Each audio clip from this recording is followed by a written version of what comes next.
আসসালামু আলাইকুম প্রিয় শিক্ষার্থী, কেমন আছো? আমি তোমাদের কোর্স চ্যাপ্টারের উপরে একটা প্লেলিস্ট বলেছিলাম দিব। তার আগে আমরা 3টা লেকচার কিন্তু করে ফেলেছি অলরেডি, তাই না? কোর্সের উপরে আমরা 3টা লেকচার করেছি, এটা আমাদের 4 নম্বর লেকচার। তো 4 নম্বর লেকচারে আমি আজকে তোমাদের যে টপিক পড়াবো, অর্থাৎ দেখো বোর্ডের উপর লেখা আছে প্রোটোপ্লাস্ট। তো যারা ইতিমধ্যে প্রথম 3টা লেকচার দেখো নাই, তারা ঝটপট আমাদের আগের ভিডিওগুলো দেখে নাও এবং কোর্সের উপরে প্রাথমিক ধারণাটা আগে তোমার থাকতে হবে। আগের 3টা ভিডিওতে আমরা কি পড়িয়েছিলাম? কোষের আবিষ্কার, তারপরে হচ্ছে কোষের বৈশিষ্ট্য, আকার, তারপরে কোষের উপাদান, এই জিনিসগুলো আমাদের কিন্তু আলোচনা হয়েছে। এবং তার সাথে লাস্ট আমরা পড়িয়েছি কোষ প্রাচীর। কোষ প্রাচীরের ঠিক পরেই চলে আসে কে? প্রোটোপ্লাস্ট। দেখো, একটা উদ্ভিদ কোষের মূলত 2টা উপাদান। কয়টা উপাদান? 2টা। একটাকে আমরা বলি হচ্ছে কোষ প্রাচীর, আর একটা হলো প্রোটোপ্লাস্ট। তো যেহেতু আমরা এর আগের ক্লাসে কোষ প্রাচীর নিয়ে পড়াশোনা করছি, সো আমাদের এখন যে টপিকটা নিয়ে আলোচনা হবে তার নাম হচ্ছে প্রোটোপ্লাস্ট। তো ইতিমধ্যে তোমরা প্রোটোপ্লাস্ট সম্পর্কে জানতে পেরেছ যে কোষ প্রাচীর বাদে, মনে রাখবা, তোমাকে কেউ যদি প্রশ্ন করে যে প্রোটোপ্লাস্ট কী জিনিস, তাহলে তুমি বলবা কি যে কোষ প্রাচীর বাদে কোষের সমুদয় অংশকে প্রোটোপ্লাস্ট বলে। কোষের সমুদয় অংশকে প্রোটোপ্লাস্ট বলে, ঠিক আছে? তাহলে এটাই হচ্ছে প্রোটোপ্লাস্টের ডেফিনেশন বা সংজ্ঞা। কোষ প্রাচীর বাদে কোষের সমুদয় অংশ, মানে একটা কোষের আর যা যা আছে সবগুলোকে একসাথে বলে প্রোটোপ্লাস্ট, ঠিক আছে? আসো তারপরে আমরা একটু আগাই, সামনের দিকে আগাই। তো আমাকে ভাইয়া বলো তো, একটা প্রোটোপ্লাস্টের কয়টা অংশ থাকে? কে পারবা?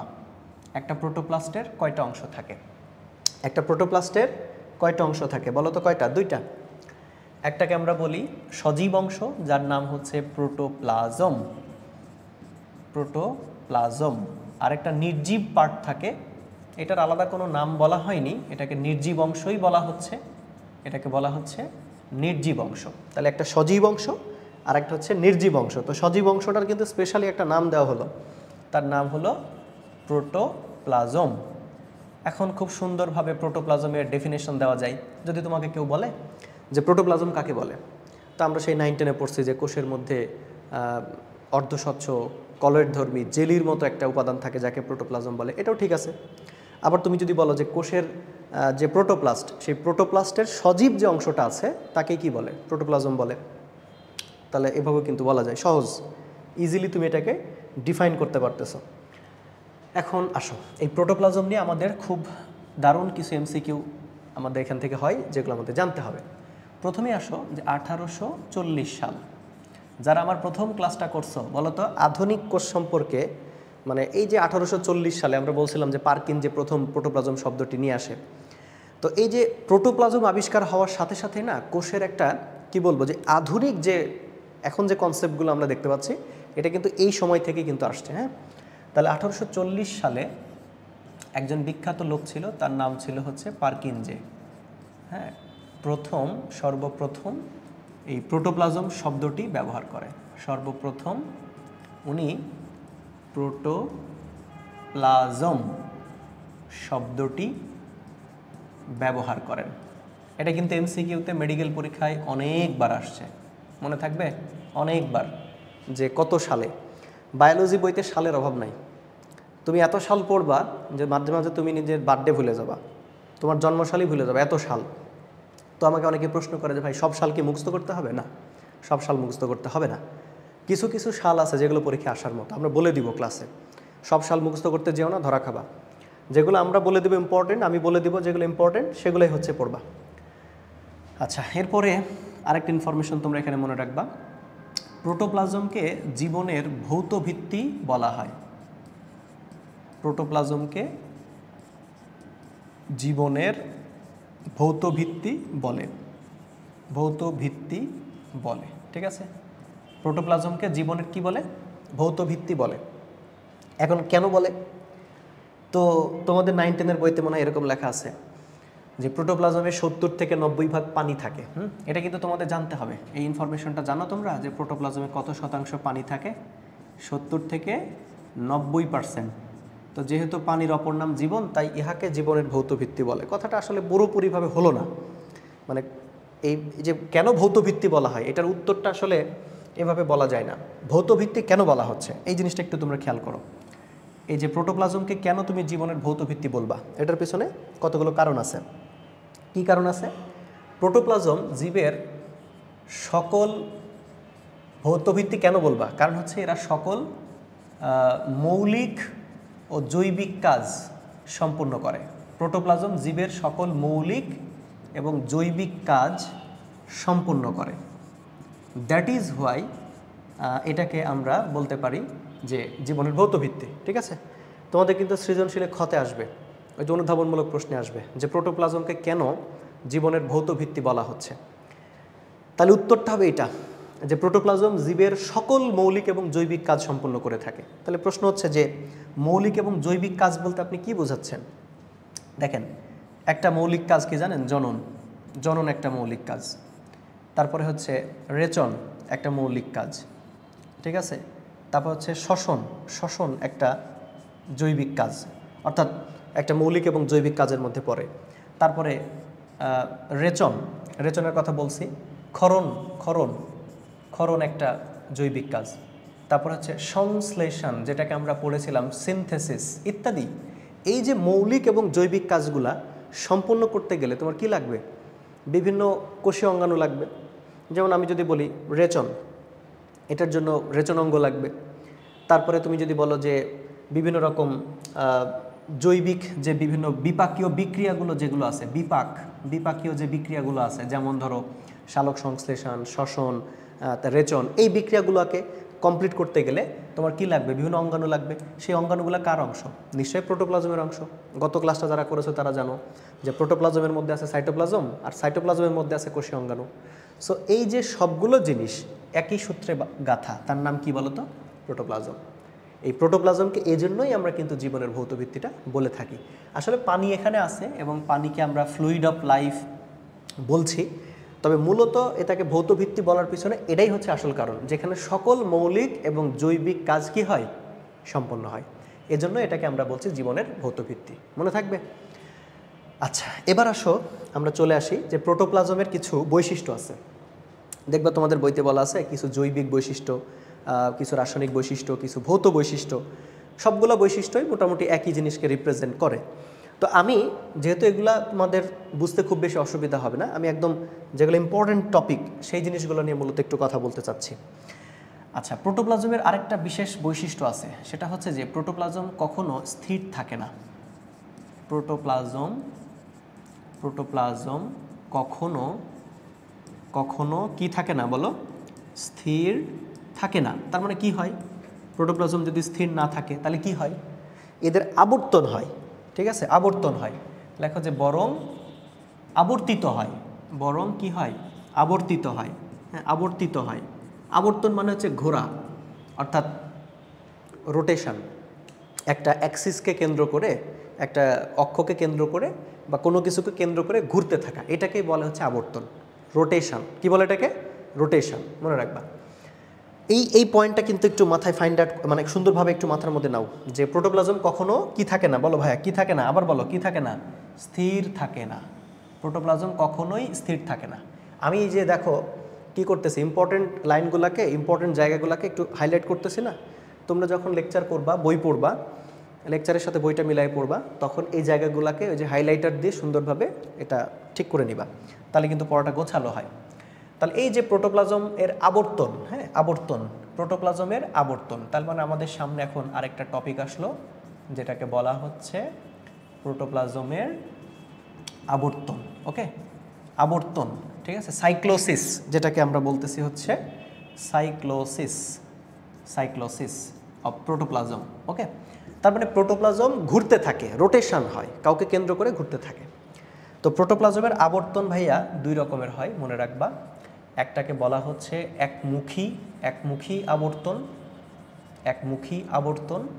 ওকে, আরেকটাকে আমরা বলতেছি হচ্ছে বহুমুখী। হ্যাঁ, দ্বিমুখী না, বহুমুখী আবর্তন। অনেকেই তোমরা লিখো পরীক্ষার খাতায় আমরা পাই একমুখী আবর্তন, দ্বিমুখী আবর্তন। না, এক এবং বহুমুখী দুইটা আবর্তন আছে। তো এটা দ্বারা আসলে কি বোঝানো হচ্ছে একটু মনোযোগ দিয়ে খেয়াল করো। আমি একটা ছবি এঁকে দেখাই, তাহলে বুঝতে পারবা। ধরে নাও যে এটা একটা কোষ।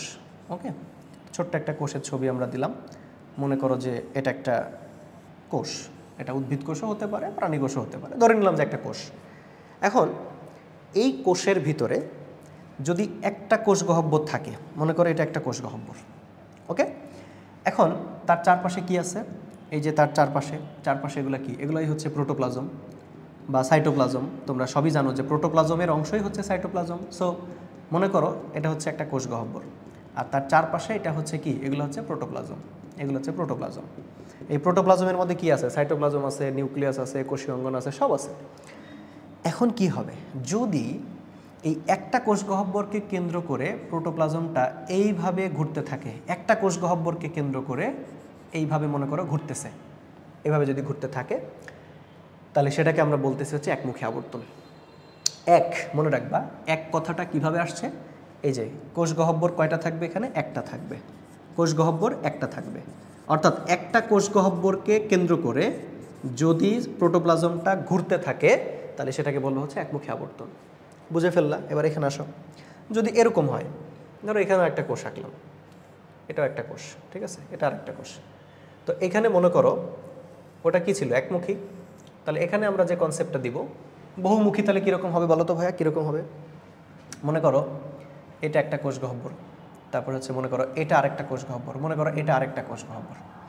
এখন হলো কি যে এই পাশে কিছু প্রোটোপ্লাজম, সাইটোপ্লাজম বা বিভিন্ন অঙ্গাণু তারা একটা ডিরেকশনে মুভ করছে, আবার এই পাশের তোমার হচ্ছে আরেকটা মনে করো আরও কিছু প্রোটোপ্লাজম, সাইটোপ্লাজম বা অঙ্গাণু আরেকটা ডিরেকশনে বিভিন্ন দিকে মুভ করতেছে। হ্যাঁ, এখানে দেখো, এখানে সবার ঘূর্ণনের দিক হলো একই দিকে, দেখো একই দিকে, কিন্তু এখানে কি হবে, এখানে হবে কি, এই যে প্রোটোপ্লাজমগুলো এরা যদি এই ডিরেকশনে মুভ করে তাহলে দেখবা যে তার পাশেরগুলো আবার এইরকম ডিরেকশনে মুভ করতেছে, মানে কেউ কারোর সাথে মিল নাই, মানে বিভিন্ন দিকে তারা হচ্ছে রোটেট হবে, এক একজন এক এক দিকে মুভ করবে। ওকে, তাহলে মনে করো যে এ আবার এদিকে মুভ করতেছে এইভাবে।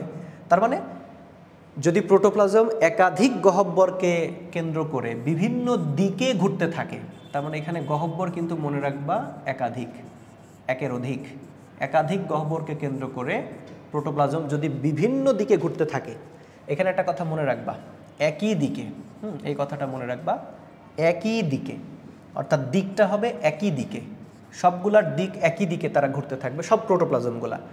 আর বহুমুখী আবর্তনের ক্ষেত্রে মনে রাখবা এদের ঘূর্ণনের দিকটা হবে বিভিন্ন দিকে, অর্থাৎ প্রোটোপ্লাজমগুলা বিভিন্ন গহ্বরকে কেন্দ্র করে বিভিন্ন দিকে আলাদা আলাদা দিকে ঘুরতে থাকবে, তাহলে সেটাকে বলা হবে বহুমুখী আবর্তন।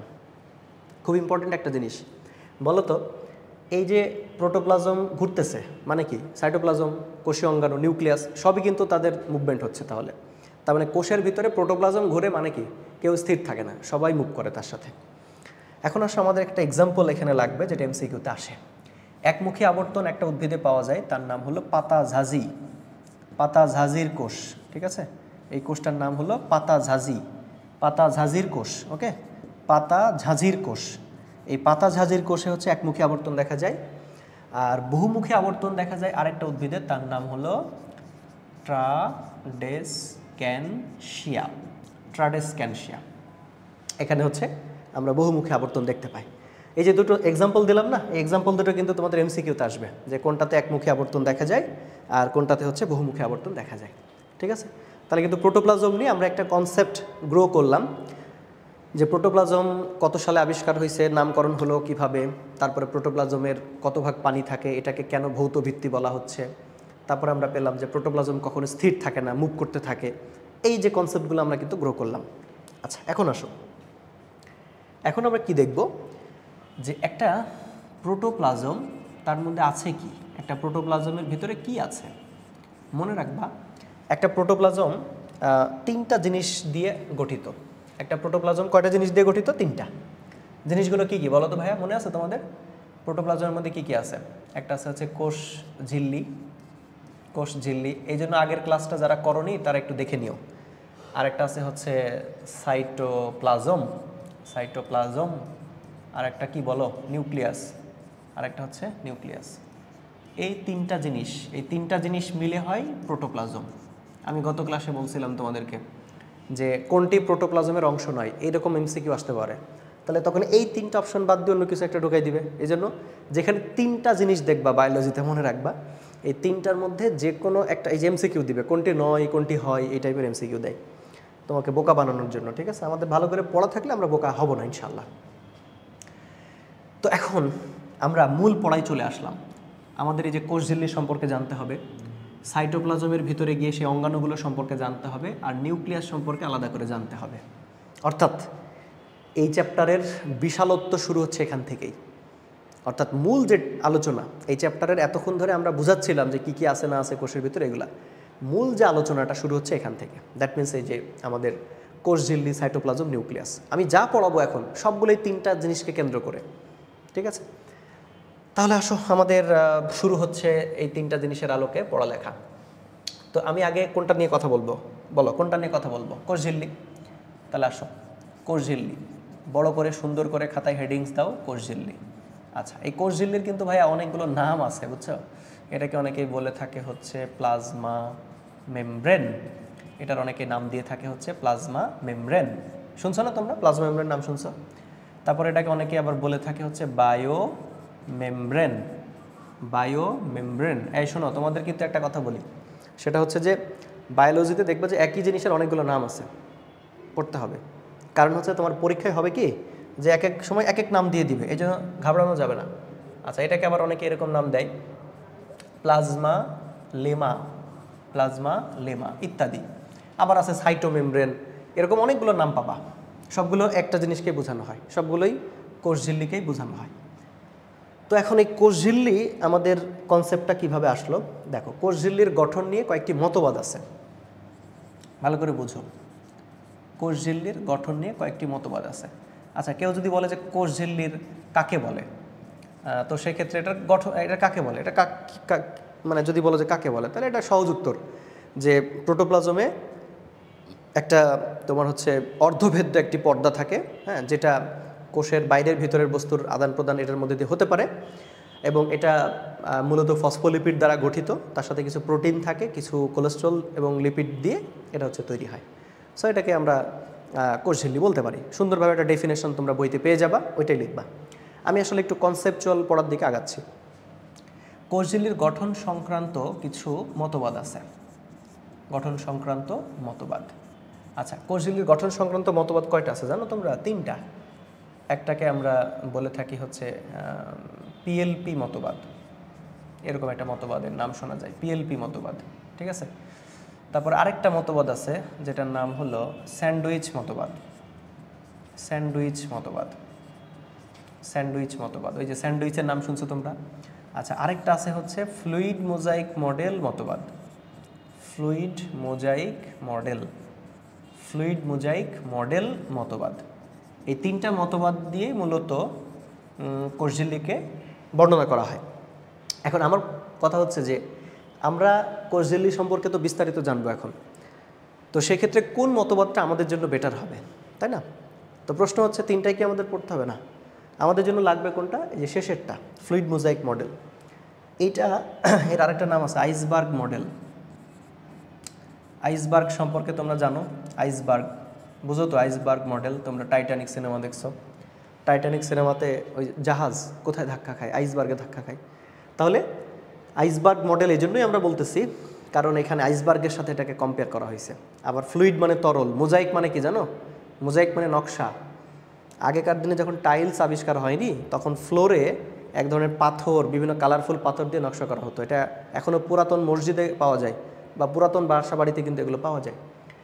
তাহলে কোষ ঝিল্লির গঠন সংক্রান্ত কয়েকটা মতবাদ আছে, তার মধ্যে সবথেকে যেটা সবাই যেটাকে স্বীকৃতি দিয়েছে তার নাম কি বলো? Fluid mosaic model. এই ফ্লুইড মোজাইক মডেল তোমাদের জন্য ভেরি ভেরি ভেরি ইম্পর্ট্যান্ট। অর্থাৎ কোষ ঝিল্লি থেকে যা পড়বা, যা কিছু দেখানো হবে সবই হচ্ছে এই ফ্লুইড মোজাইক মডেলকে কেন্দ্র করে। আচ্ছা, আমার আরও কিছু কথা এখানে বলার আছে, সেটা হচ্ছে যে কোষ ঝিল্লির ভিতরে তোমরা জানো যে কোষ ঝিল্লিটা যখন ভাঁজ হয়ে যায়, ঠিক আছে, কোষ ঝিল্লি অনেক সময় কোষের ভিতরে ভাঁজ হয়, তখন সেটাকে বলা হচ্ছে মাইক্রোভিলাই। তখন সেটাকে কি বলা হয়? মাইক্রোভিলাই। ওই যে আঙ্গুলের মতো অভিক্ষেপ এরকম লম্বা লম্বা, এগুলোকে মাইক্রোভিলাই বলে। অনেক সময় এই মাইক্রোভিলাইগুলা থেকে একটা জিনিস তৈরি হয় যেটাকে বলা হচ্ছে পিনোসাইটিক ফোস্কা। পিনোসাইটিক ফোস্কা। তোমরা এটার নাম শুনবা, বইপত্র যখন ঘাটাঘাটি করবা তখন এই নামটা শুনবা। What is this? এটা কি জিনিস? কোষঝিল্লি পড়তে পড়তে এই শব্দগুলো পাবা, মাইক্রোভিলাই শব্দগুলো কিন্তু পাবা। খেয়াল করো, সবাই দিকে খেয়াল করো। মনে করো এটা একটা হচ্ছে কোষ, ঠিক আছে? এটা একটা কোষ। তো এই কোষের আচ্ছা আমি আরেকবার একটু আঁকাই ছবিটা। মনে করো এটা একটা কোষ, হ্যাঁ, এদিকে আচ্ছা এটা হচ্ছে একটা কোষ, এই বাইরেরটা হচ্ছে কোষ প্রাচীর, এটা হচ্ছে কোষ প্রাচীর, হ্যাঁ মনে করো এটা হচ্ছে কোষ প্রাচীর। তো হয় কি, যে মাঝে মাঝে কোষ ঝিল্লিটা এরকম ভিতরের দিকে এরকম ফোল্ডিং হয়ে এরকম একটা স্ট্রাকচার তৈরি করে। এই যে ফোল্ডিং করে এরকমভাবে যে স্ট্রাকচারটা তৈরি হচ্ছে এগুলোকে বলে মাইক্রোভিলাই। আর এই মাইক্রোভিলাইটা মাঝে মাঝে আরও বেশি ফোল্ডিং হয়ে গিয়ে একটু গোল টাইপের একটা আকার ধারণ করে ফেলে, বা ফোস্কা বোঝো না, ফোস্কা পড়ে যায়, ঠিক ওই রকম টাইপের একটা স্ট্রাকচার তৈরি করে। এটাকে আমরা বলছি পিনোসাইটিক ফোস্কা। কথা বুঝছো? মানে অনেকটা যে গোল টাইপের, এই টাইপের গোল টাইপের। তাহলে এরকম কিছু এখানে ওয়ার্ড চলে আসে। তাহলে কোষঝিল্লি এটা ভাঁজ হয়ে গেলে মাইক্রোভিলাই তৈরি করে, মাইক্রোভিলাই থেকে পরে বলছে পিনোসাইটিক ফোস্কা গঠিত হয়। এটা আমাদের অত বেশি ইম্পর্টেন্ট জিনিস না। আমাদের মূল ফোকাস করতে হবে কোন জিনিসটা বলো? Fluid mosaic model. অর্থাৎ কোষঝিল্লির গঠন নিয়ে তোমাদের যে আলোচনাটা হবে এখন, ফ্লুইড মোজাইক মডেল সম্পর্কে আমরা ডিটেলে কিন্তু কথা বলবো।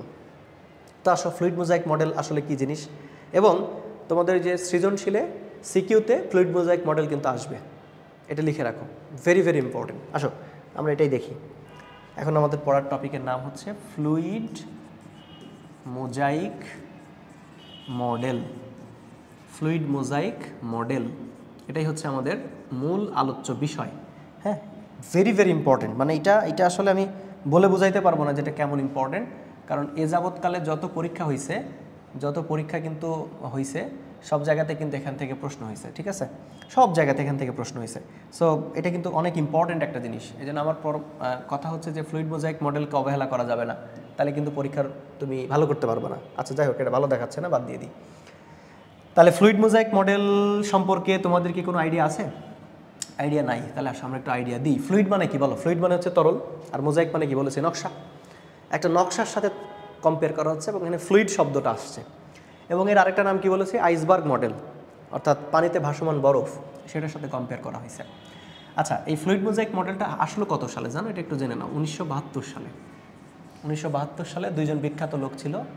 একজনের নাম ছিল সিঙ্গার, তবে তিনি গায়ক কিনা আমি জানি না। সিঙ্গার, তার নাম ছিল সিঙ্গার।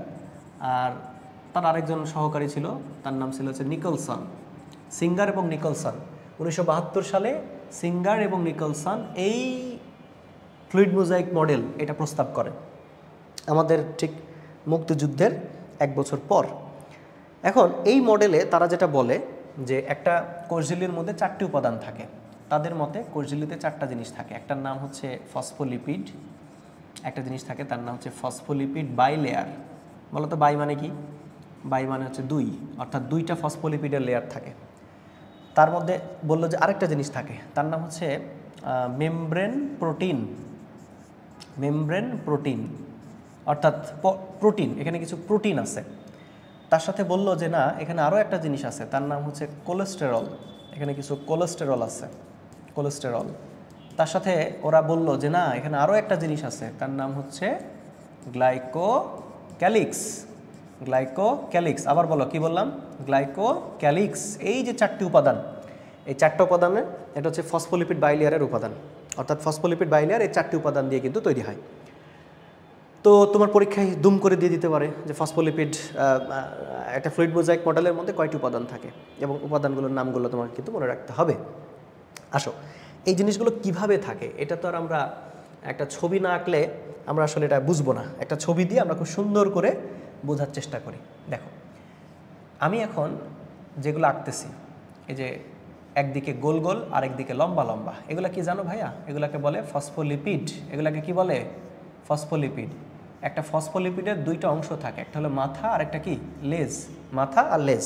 তাহলে আমরা সেম জিনিস নিচেও আঁকবো, কারণ বাইলেয়ার বলছে যেহেতু, অর্থাৎ এগুলাকে বলা হচ্ছে ফসফোলিপিড। এবং ফসফোলিপিডের কিন্তু 2টো লেয়ার থাকবে, এটা কিন্তু মনে রাখো, এই জন্যই বলা হয়েছে বাইলেয়ার। কি বলা হয়েছে? বাইলেয়ার। তাহলে এই যে গোল গোল লম্বা লম্বা যেগুলো দেখছেন এগুলাকে বলা হচ্ছে phospholipid. Phospholipid bilayer, phospholipid bilayer, মনে থাকবে? Phospholipid bilayer. তো দেখো এই যে একটা লেয়ার, এদিকে একটা লেয়ার, এদিকে একটা লেয়ার, অর্থাৎ দুইটা লেয়ারে ফসফোলিপিডগুলো সাজানো থাকবে। একটা কথা ছোট্ট করে বলে রাখি, একটা ফসফোলিপিডের দুইটা অংশ তোমরা দেখছো। যদি এখান থেকে একটা ফসফোলিপিডের ছবি আঁকায়, এটা হলো মাথা, ঠিক আছে, এটা হচ্ছে মাথা আর এটা হচ্ছে লেজ, এটা হচ্ছে মাথা, এটা হচ্ছে লেজ। তো বিজ্ঞানীরা এই দুইজন বলছে যে মাথা, এই মাথাতে কি থাকে, মাথাটা হচ্ছে হাইড্রোফিলিক, হ্যাঁ, এটাকে বলা হচ্ছে হাইড্রোফিলিক। তোমরা তো বুঝো যে হাইড্রোফিলিক শব্দটা কি বোঝানো হয়, এটা দিয়ে পানি পছন্দ করে এরা। আর লেজটা হচ্ছে হাইড্রোফোবিক, হাইড্রোফোবিক অর্থাৎ যারা হচ্ছে পানি খুব একটা পছন্দ করে না, হাইড্রোফোবিক অর্থাৎ এরা হলো পানি বিকর্ষী, একজন পানি পছন্দ করে আরেকজন পানি পছন্দ করে না। আচ্ছা, আরেকটা জিনিস তোমরা মনে রাখবা, এদের যে মাথা, সেই মাথাতে কি থাকে, মাথাতে থাকে হলো ফসফেট। ফসফেট মানে বুঝো, ফসফেট মানে হচ্ছে এই যে H3PO4 ফসফরিক অ্যাসিড, এটাকে বোঝানো হয়। আর লেজে কি থাকে জানো, লেজে থাকে হচ্ছে ফ্যাটি অ্যাসিড, লেজে থাকে হচ্ছে ফ্যাটি অ্যাসিড। তাহলে আমাদের এই কথাটা কিন্তু মনে রাখতে হবে যে ফসফোলিপিড বাইলেয়ারের যে ফসফোলিপিডের কথা বলা হচ্ছে তার দুইটা অংশ, একটা হলো মাথা, একটা হচ্ছে লেজ। মাথাতে মাথা হচ্ছে পানি বেশি পছন্দ করে, তাই এই জায়গাটা হচ্ছে পানিযুক্ত জায়গা, আর লেজে কিন্তু পানি থাকে না। কথা বলছো, এই যে দেখো পানি থেকে ফ্লুইডের কথা মিলাও, তাহলে বুঝতে পারবা। মস্তকে পানি বেশি থাকে, পানি পছন্দ করে তারা, আর লেজে পানি থাকে না, এবং লেজে মূলত ফ্যাটি অ্যাসিড দিয়ে লেজটা তৈরি, আর মাথাটা হচ্ছে ফসফেট দিয়ে তৈরি, ঠিক আছে। আচ্ছা, তাহলে ফসফোলিপিড নিয়ে আমরা একটা ধারণা পেয়ে গেলাম। এখন আসো, এই যে ফসফোলিপিডের ঠিক উপরে এই জায়গাতে তুমি একটা প্রোটিন দেখাবা, এটা একটা প্রোটিন। তো বলো তো, এই যে এটা হচ্ছে একটা মেমব্রেন প্রোটিন, তাহলে এই প্রোটিনটা দেখো ফসফোলিপিডের শুধু মাথাকে স্পর্শ করে আছে বা পরিধিকে স্পর্শ করে আছে। দ্যাট ইজ হোয়াই এটার একটা নাম আছে। এটাকে অনেকে কি নাম দিয়েছে জানো, এটার নাম হচ্ছে পেরিফেরাল প্রোটিন। এটাকে বলা হচ্ছে পেরিফেরাল প্রোটিন, পেরিফেরাল প্রোটিন। আচ্ছা, এটা তোমাদের বইতে বাংলাতে দেখবা বলা আছে যে প্রান্তীয় প্রোটিন, কারণ কি শুধুমাত্র ফসফোলিপিডের মাথাকে স্পর্শ করে আছে। ওকে, আরেকটু সামনের দিকে আমরা আগাই। আচ্ছা, সামনের দিকে এসে তুমি দেখতে পাবা কি, এখানে একটু গ্যাপ দিলাম, গ্যাপ দিয়ে আমি আবার আরেকটু ফসফোলিপিড এরকম আঁকলাম, উপরে আঁকলাম, আমি নিচেও আঁকলাম, ঠিক আছে, নিচেও আঁকলাম, উপরে নিচে দুই পাশেই কিন্তু আমি আঁকলাম, ঠিক আছে। এইবার যেটা ঘটনাটা ঘটবে, এই জায়গাতে দেখো এখানেও একটা প্রোটিন আছে, কিন্তু বলো তো এই প্রোটিনটার ওই প্রোটিনটা, এই দুটোর মধ্যে ডিফারেন্সটা কোথায়? এটা হচ্ছে ফসফোলিপিডের ভিতরে প্রবেশ করছে, আর এটা হলো ফসফোলিপিডের মাথাকে স্পর্শ করেছিল, তাই না? তাহলে এটাকে আমরা বলি হচ্ছে, এটার নাম দেওয়া যায়, এটাকে আমরা বলি লিপিড সম্পৃক্ত প্রোটিন। এটার নাম হচ্ছে লিপিড সম্পৃক্ত প্রোটিন, এটাকে আমরা বলতেছি লিপিড সম্পৃক্ত প্রোটিন। মনে থাকবে? তাহলে যদি বলে লিপিড সম্পৃক্ত প্রোটিন কোন জায়গায় থাকে, বলবা যে ফসফোলিপিডের একটা স্তরের ভিতরে এটা প্রবেশ করানো থাকে। আচ্ছা, এরপরে আমি আরেকটু সামনের দিকে আগাই, আরেকটু আমরা যদি সামনের দিকে চলে যাই, দেখব কি যে এখানে আরেকটা প্রোটিনের সন্ধান আমরা পেয়ে যাব। এখানে আবার আরেকটা প্রোটিন থাকবে, এইরকমভাবে একটা প্রোটিন থাকবে। বাচ্চারা বলো তো, এই প্রোটিনটা অন্যান্য দুইটা প্রোটিন থেকে কেন আলাদা? কেন আলাদা বলো, কেন আলাদা? কারণ হচ্ছে এই প্রোটিনটা দেখো ফসফোলিপিডের দুইটা লেয়ারের মধ্যে আছে, সো তখন এই প্রোটিনটার একটা নাম হবে। কি নাম হবে? এটাকে আমরা নাম দিব হচ্ছে ইন্টিগ্রাল প্রোটিন। এর নাম দিব ইন্টিগ্রাল প্রোটিন। তাহলে যদি বলে ইন্টিগ্রাল প্রোটিন কোন জায়গায় থাকে, বলবা যে দুই ফসফোলিপিড লেয়ারের ভিতরে প্রবেশ করানো থাকে। এই যে তিনটা প্রোটিন পাইলা, এগুলাকে কি প্রোটিন বলে? এগুলাকে বলে membrane protein, right? Membrane protein আমরা পেয়ে গেলাম। তারপরে আমাদের কি আছে? আচ্ছা, আমাদের আরেকটু কয়েকটা ছোট্ট জিনিস আমাদের একটু আঁকতে হবে। আমরা আরও কয়েকটা ফসফোলিপিড আঁকাই নিলাম, এখানে একটু গ্যাপ দিলাম, এই গ্যাপের মধ্যে আমরা অন্য কিছু একটা দেখাবো। এই গ্যাপের মধ্যে আমরা কি দেখাবো সেটা বলে দিই, শোনো। এই গ্যাপের মধ্যে কি দেখাবা? এটাকে আমরা বলছি হচ্ছে কোলেস্টেরল। This is cholesterol. ওই যে বললাম না যে 4 নম্বর একটা উপাদান বা 3 নম্বর উপাদানের মধ্যে এখানে বলা হয়েছিল কোলেস্টেরল। তাহলে ফসফোলিপিডের ফাঁকে ফাঁকে কি থাকে? কোলেস্টেরল থাকে। ওই যে তোমরা পড়ছো না এলডিএল, এইচডিএল, ওই ধরনের কোলেস্টেরলগুলো এখানে থাকে। আর কি আছে ভাইয়া? ছোট্ট আরেকটা জিনিস বললেই কমপ্লিট। বলা হচ্ছে কি, দেখো যে এই যে এখানে তোমরা দেখতেছো না, এটা কি? এটা হচ্ছে একটা প্রোটিন, ইন্টিগ্রাল প্রোটিন। এখান থেকে অনেক সময় এরকমভাবে একটা শিকল বের হয়। আবার অনেক সময় হয় কি এখান থেকেও এরকম একটা শিকল এরকম উপরের দিকে উঠে চলে যায়, এরকম একটা শিকলের মতো দুটা স্ট্রাকচার বের হয়ে যায়। What is this? দেখো একটা জিনিস খেয়াল করো তোমরা, মনোযোগ দিয়ে খেয়াল করো, মনোযোগ আছে কি না, মনোযোগ দিয়ে খেয়াল করতে হবে কিন্তু, হ্যাঁ। আর কোনো বিষয় না বুঝলে কমেন্টে তোমরা প্রশ্ন করবা, আমি সেটা উত্তর দেওয়ার চেষ্টা করবো ইনশাল্লাহ। বলো তো এই যে জিনিসটা উঠছে এটা কি থেকে উঠছে? নিশ্চয়ই প্রোটিন থেকে উঠছে। আর এটা কি থেকে উঠছে? এটা ফসফোলিপিডের মাথা থেকে উঠছে। তাহলে এটাকে আমরা বলি, এটার নাম হচ্ছে গ্লাইকোলিপিড। এটাকে বলা হচ্ছে গ্লাইকোলিপিড, এটার নাম হচ্ছে গ্লাইকোলিপিড। আর এই জিনিসটাকে কি বলে? এটাকে বলে গ্লাইকোপ্রোটিন। এটাকে বলে হচ্ছে গ্লাইকোপ্রোটিন, কারণ এটা প্রোটিন থেকে উঠছে। তোমার প্রশ্ন হইতে পারে যে ভাইয়া আমি যদি এখান থেকে দেখাইতাম তাও হবে, আমি যদি এই প্রোটিন থেকে দেখাইতাম তাও হবে, মানে প্রোটিন থেকে দেখালেই হবে, সমস্যা নেই। তো এই যে দুইটা জিনিস উঠছে, এই দুইটা জিনিস আবার একসাথে যুক্ত হয়ে তারা কি তৈরি করতে পারে জানো? গ্লাইকোক্যালিক্স তৈরি করতে পারে, যেটা হচ্ছে এই যে 4 নম্বরে। অর্থাৎ এই গ্লাইকোপ্রোটিন আর গ্লাইকোলিপিড এরা নিজেদের মধ্যে যুক্ত হয়ে একটা কমন শিকল তৈরি করতে পারে, তখন সেটাকে বলে গ্লাইকোক্যালিক্স। আচ্ছা, গ্লাইকোলিপিড, এর শেষে লিপিড আছে, এর শেষে কি আছে? প্রোটিন আছে। তার মানে এ হচ্ছে লিপিড, এ হলো লিপিডযুক্ত যৌগ, আর এ হচ্ছে প্রোটিনযুক্ত যৌগ। কিন্তু মজার বিষয় কি জানো? যখন দুইটা জিনিস একসাথে যুক্ত হয়ে যায়, এই যে গ্লাইকোক্যালিক্স কিন্তু আবার শর্করা, অর্থাৎ এটা কিন্তু শর্করা। এটা কিন্তু ঢাকা বিশ্ববিদ্যালয়ে ভর্তি পরীক্ষা একবার আসছিল যে গ্লাইকোক্যালিক্স কি? তাহলে বলবো যে গ্লাইকোক্যালিক্স হচ্ছে এক ধরনের শর্করা, যেটা মূলত কোষ ঝিল্লিতে পাওয়া যায়, এবং গ্লাইকোপ্রোটিন এবং গ্লাইকোলিপিড মিলে এরা তৈরি হয়। বুঝতে পারছো? তার মানে এই দুইটা জিনিস, এই যে গ্লাইকোলিপিড আর প্রোটিন, এই দুইজন মিলে যখন একসাথে হয়ে যায়, যুক্ত হয়ে গিয়ে তারাই তখন কি তৈরি করে? গ্লাইকোক্যালিক্স। তখন এরা বানায় হচ্ছে গ্লাইকোক্যালিক্স। তাহলে গ্লাইকোক্যালিক্সকে ভাঙলে কি পাবা? একটা প্রোটিন পাবা, একটা লিপিড পাবা। ঠিক আছে, তাহলে আমাদের পড়া শেষ, পড়া কমপ্লিট। ঠিক আছে, আরেকবার বলে দিই, বলো। ফ্লুইড মোজাইক মডেল 4টা উপাদান, ঠিক আছে? একটা phospholipid bilayer, membrane protein, cholesterol, glycocalyx. আমরা বলছি যে ফসফোলিপিড বাইলেয়ারের মানে ফসফোলিপিডের 2টা পার্ট, একটা মাথা, একটা হচ্ছে লেজ। মাথা পানি পছন্দ করে, লেজ পানি পছন্দ করে না। মাথায় আছে ফসফেট, লেজে আছে ফ্যাটি অ্যাসিড। তো ফ্যাটি অ্যাসিড, এখানে বিভিন্ন রকমের ফ্যাটি অ্যাসিড থাকে। এখানে কিছু সরল ফ্যাটি অ্যাসিড থাকে, যেটাকে আমরা বলি, মানে এখানে আবার 2 রকমের ফ্যাটি অ্যাসিড থাকে। একটা হচ্ছে সরল টাইপের থাকে, আর একটা হচ্ছে জটিল টাইপের থাকে। সরল ফ্যাটি অ্যাসিডের নাম হলো ফসফোটাইডিক অ্যাসিড, আর জটিল ফসফোলিপিডের নাম হচ্ছে লেসিথিন, সেফালিন, প্লাজমালোজেন, এরকম নাম দেওয়া আছে। তোমরা এগুলো যখন পড়বা দেখবা যে ভিতরে এগুলো পেয়ে যাবা। তারপর আমরা কি বললাম? যে এখানে প্রোটিন আছে 3 রকমের, একটা পেরিফেরাল, একটা লিপিড সম্পৃক্ত, আর একটা হচ্ছে ইন্টিগ্রাল প্রোটিন। এটা মাথার সাথে থাকবে, এটা একটা স্তরের ভিতরে থাকবে, এটা 2 স্তরের ভিতরে থাকবে। ক্লিয়ার? তারপরে আমরা বললাম যে এখান থেকে একটা শিকল বের হয়েছে, এখান থেকে একটা শিকল, একটা নাম গ্লাইকোপ্রোটিন, একটা গ্লাইকোলিপিড, দুজন মিলে বানাইলো কি? গ্লাইকোক্যালিক্স। মাঝে মাঝে এই যে কোলেস্টেরল থাকবে, কার ফাঁকে? ফসফোলিপিডের গ্যাপে গ্যাপে কি থাকে? কোলেস্টেরল থাকে। তোমরা জানো যে কোলেস্টেরলের আবার 2টা ভাগ আছে, একটা হচ্ছে এলডিএল আর একটা হচ্ছে এইচডিএল। তাহলে কিন্তু আমাদের কোষঝিল্লির ভৌত গঠন পড়া কমপ্লিট। ঠিক আছে? আচ্ছা, তাহলে আমাদের প্রায় শেষ। এখন তোমরা ছোট্ট করে একটা জিনিস শিখবা, সেটা হচ্ছে যে কোষঝিল্লিতে প্রোটিন কত ভাগ থাকে, একটু ছোট্ট করে লিখে নাও। প্রোটিন থাকে 60 থেকে 70%, আর লিপিড কতটুকু থাকে? লিপিড থাকে হলো 20 থেকে 40%। লিপিড থাকে হচ্ছে 20 থেকে 40%, আর 4 থেকে 5% থাকে হচ্ছে পলিস্যাকারাইড। আরেকটা প্রশ্ন মনে রাখবা, কোষঝিল্লিতে একটা প্রশ্ন প্রায়ই আসে যে কোষঝিল্লির শুষ্ক ওজনের 75 ভাগ হচ্ছে লিপিড। এটা কিন্তু এমসিকিউতে খুব আসে। এই জিনিসটা একটু খেয়াল করো, সবাই খেয়াল করো, আমাদের সময় একটু কম। এটা হচ্ছে এই 2টা ইনফরমেশন একটু মনে রাখবা। ঠিক আছে, এই 2টা ইনফরমেশন মনে রাখবা। শুষ্ক ওজনের এত ভাগ লিপিড, আর এটা হচ্ছে এত ভাগ প্রোটিন, এত ভাগ হচ্ছে লিপিড। এগুলো এমসিকিউ এর জন্য আসতে পারে। তাহলে আমাদের কোষঝিল্লি পড়া কমপ্লিট। আমি একটা কাজ দিলাম, কি কাজ? তোমরা কোষঝিল্লির কাজ নিজেরা পড়ে ফেলবা।